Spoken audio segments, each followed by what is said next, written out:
Come, let us spill this already spilled juice and get into some entertainment news. Now, finally, Scott Mapuma, after South Africa, people in Mpumalanga showed him flames, Magati. Oh, Upuma Dlamini, but Dlamini Gimang.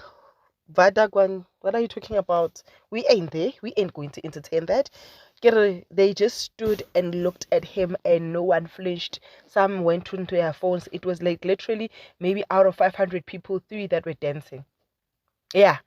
Makati Upu Madlamini, no one said Nangu Madlamini. It was silence in court. So, Ugai decided to send an apology. And it goes like this. You will tell me if you are accepting the apology or not. He says, I can't believe all this was just a joke. It was part of marketing, #trend, but South Africa took me very serious. Ha ha ha ha ha ha. 5 laughing emojis.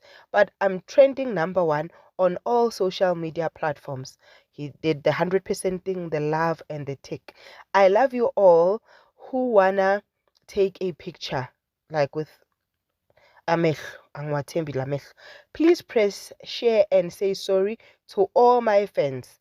But my badly marketing strategy skill about my badly marketing strategy and skills.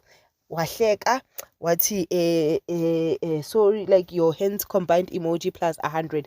Personally, I don't accept the apology. I think Uguti should just said, I am sorry for offending South Africans, for saying I'm above taking a picture with my fans, and therefore this is an official apology from my side.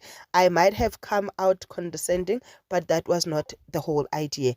I sincerely want to apologize to South Africa, my fans, and everybody that supports my music. Conclusion.